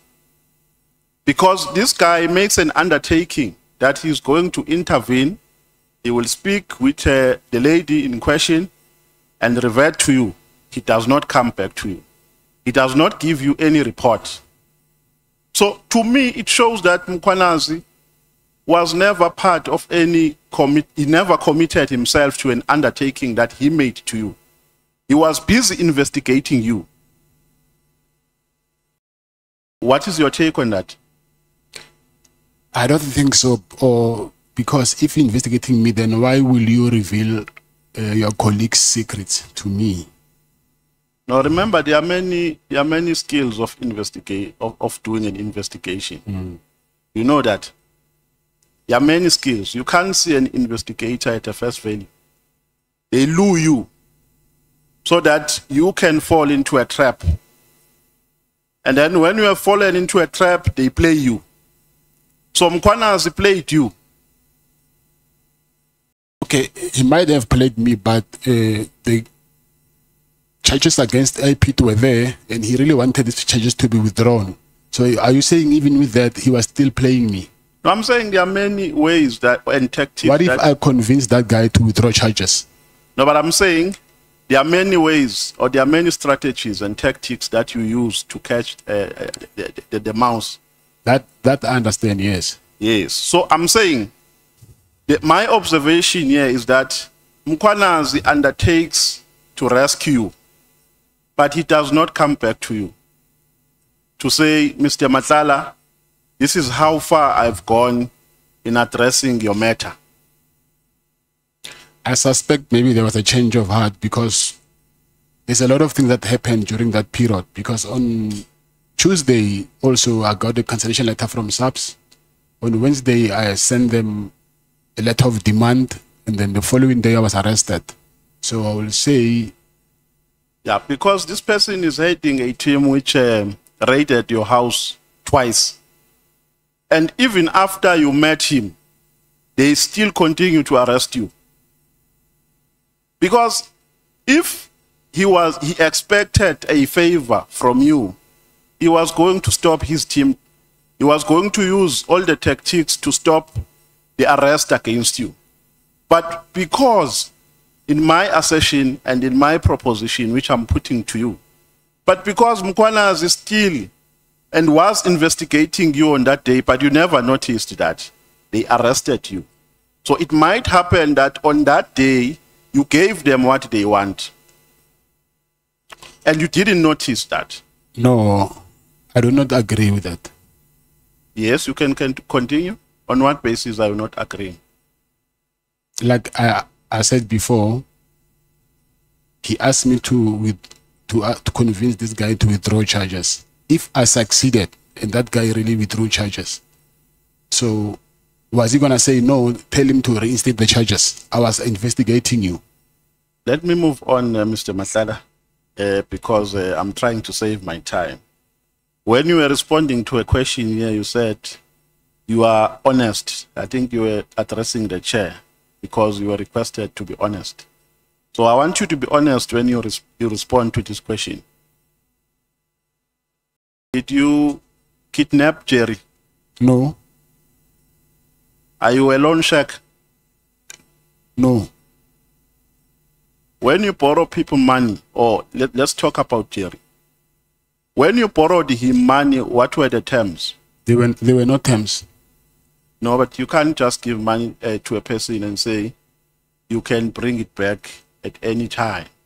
At least there must be terms to say, during this period, my money must be back. Friends don't do that. I can even tell you that whenever you have it, you'll give it to me. Pardon? Friends don't do that. I can so you just give money? Yes. And they will bring it back when they like? Yes. Oh, okay. So at the time when Jerry disappeared, you said he was owing you how much? I'm estimating at 100 and something, maybe. 100 and something? Yes. Okay. Now, let's go to Minister Cele. You are saying, on a statement that we were using yesterday, you are saying on paragraph, on page 120, you say, open quote, my arrest on the charge is a direct consequence of my refusal to continue being extorted and manipulated. Now, before this question, who else extorted you besides Cele and Mokgotsi? Because in your statement, the people that you pointed out to have given money is Cele and Mokgotsi. Yes. Who else? Yeah, it's only them. It's only them. Yes. Now, this statement, if what you are saying is anything to go by, means that the reason why you are here today, you have been arrested, is because you stopped giving them money. Is that what you are meaning? One of the reasons. Yes, but I'm saying in terms of this sentence. Yes. It doesn't say one of the reasons. This sentence says, my arrest on this charge is a direct consequence of my refusal to continue being extorted and manipulated. Now, the following question is, so Mr. Cele influenced your arrest and Brown Mokgotsi? Not Brown Mokgotsi. Mr. Cele? I suspect him, not Brown Mokgotsi. Yes. Now, how do you suspect he influenced it? The timing of my arrest and me not ignoring his calls. No, but I'm asking, how can he do it? How can he practically do it? At least you have a leverage because you have worked with to a particular extent. You have worked with him. You are alleging that he made calls to Dumisani Khumalo. So you know his links, you know his network. Now, in terms of your suspicion, how can he influence your arrest? The same way he influenced them to stop my harassment. So he can use the same connection? Of course. Okay. Now, Mr. Cele gives an instruction to Khumalo that they must withdraw charges. And you went, in terms of of what you are alleging here in your statement, you went straight from Durban to Pretoria, and then you are saying here, open quote, you were given your guns without any fuss.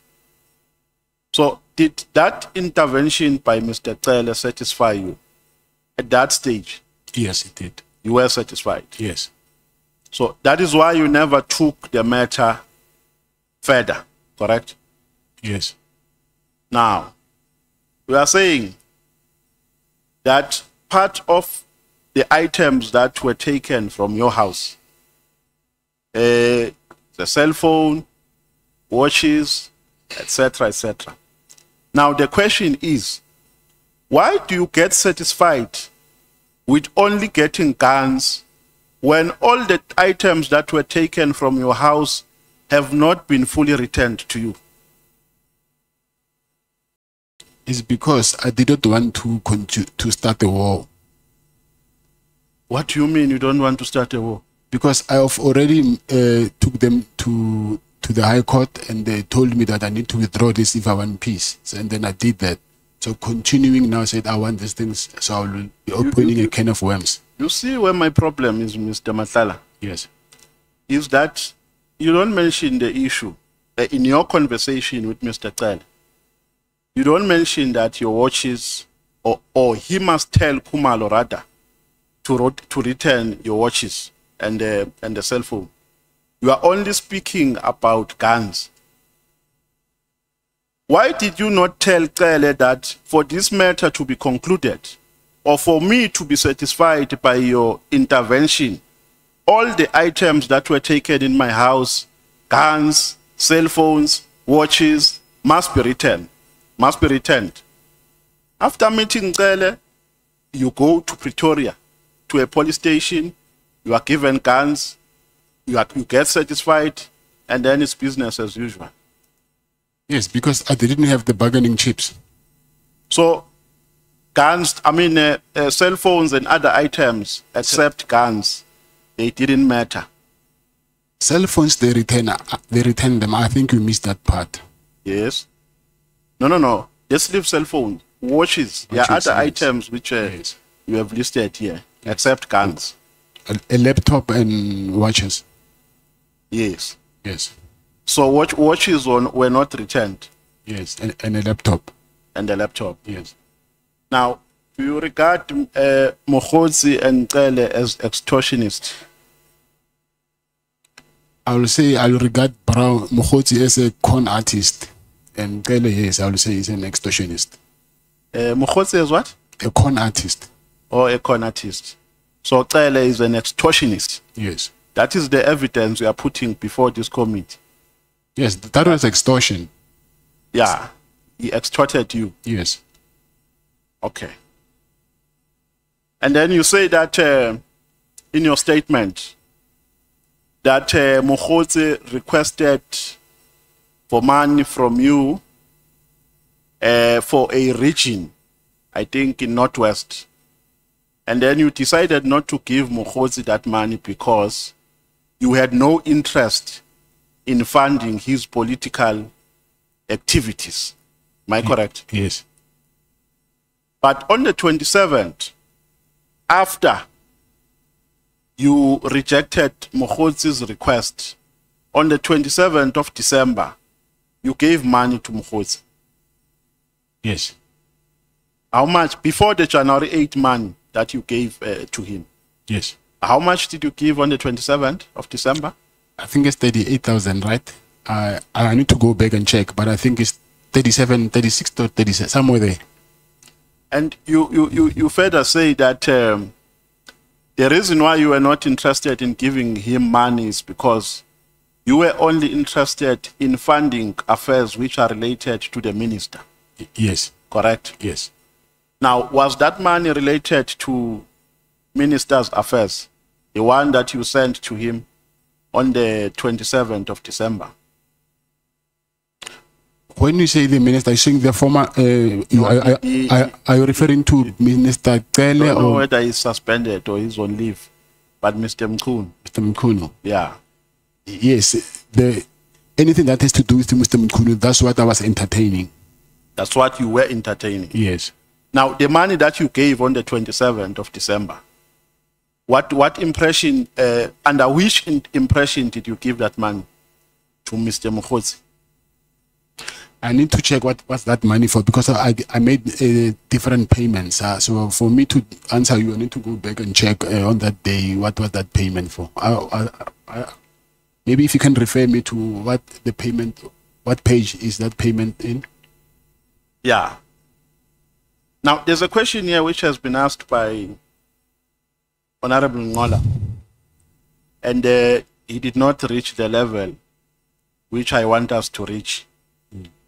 He asked you about the Medicare. In fact, let's start from the lease agreement between yourself and Public Works. For which activity was this lease agreement obtained? It was for the trainees that were in the SAPS college. For the trainees? Yes. So it had nothing to do with the health risk contract? No. It had nothing to do? No. Now, we are saying on paragraph 4, in fact on paragraph 10, page 4, you say you secured a lease agreement with the Department of Public Works. You further say that as far, okay, you are saying you secured it in 2022. And then, in your meeting with General Spear, according to what you are saying here, you are saying that General Spear advised you to produce the appointment letter. Which appointment letter was he talking about? Not appointment letter, lease agreement. No. You are saying here. What paragraph are you at? No. You are saying, let me look for this paragraph. But you are saying, Mr. Spear advised you that in order for you to not confront problems with regards to securing the building, you must produce the appointment letter. Yes, I'm saying, where is, what paragraph is that? Let me look for the because paragraph. I think you no, let's go to paragraph. Agreement. Let's go to paragraph 10, page 4. Page 4.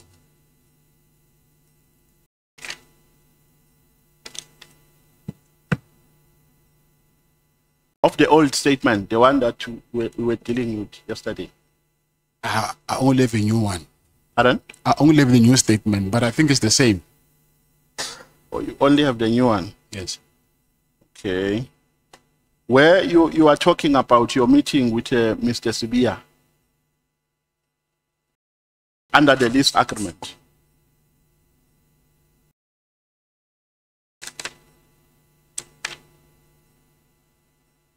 Don't you have a new one there?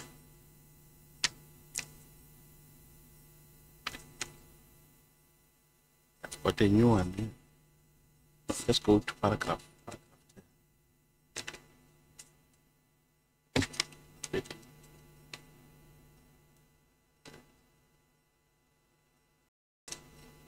Paragraph.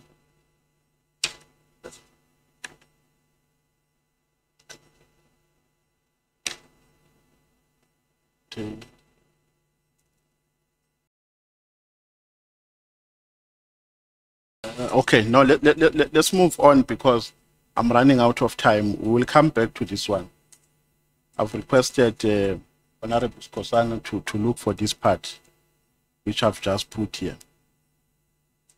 Now, but I'm saying here, so you are denying in the meantime that General Spear advised you to produce a lease agreement, I mean, the appointment letter, so that you are not going to confront problems with regards to the occupation of a building. But how can I be with an appointment letter? Remember, you get it after you've been awarded the contract. Yes. So I do not understand whether you're talking about the bidding. No, remember, this was in 2024. You're talking about what the... You had a meeting. Pardon? Oh, yes. Let's go to paragraph 15.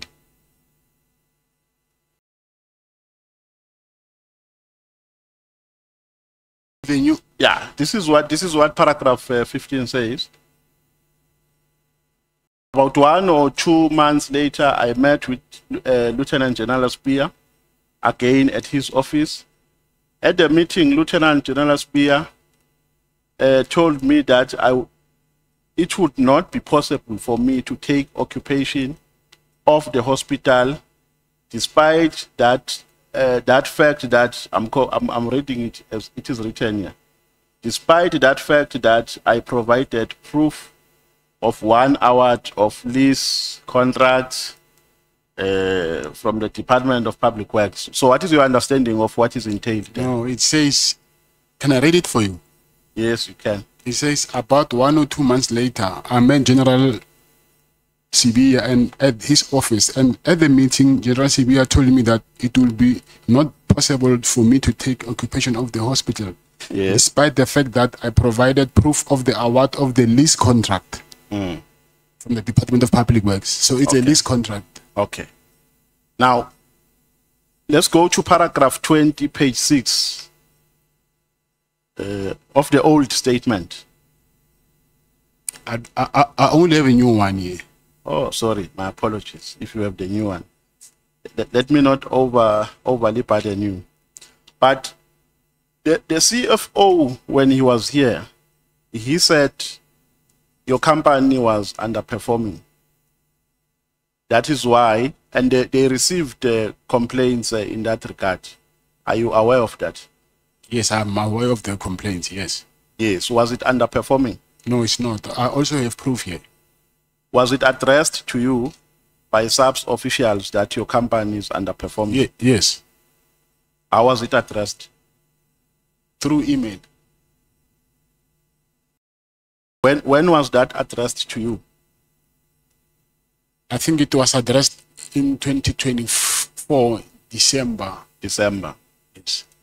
So what issues were they raising in relation to your performance? The medical assessment. Yes. Yes. So did they give you an opportunity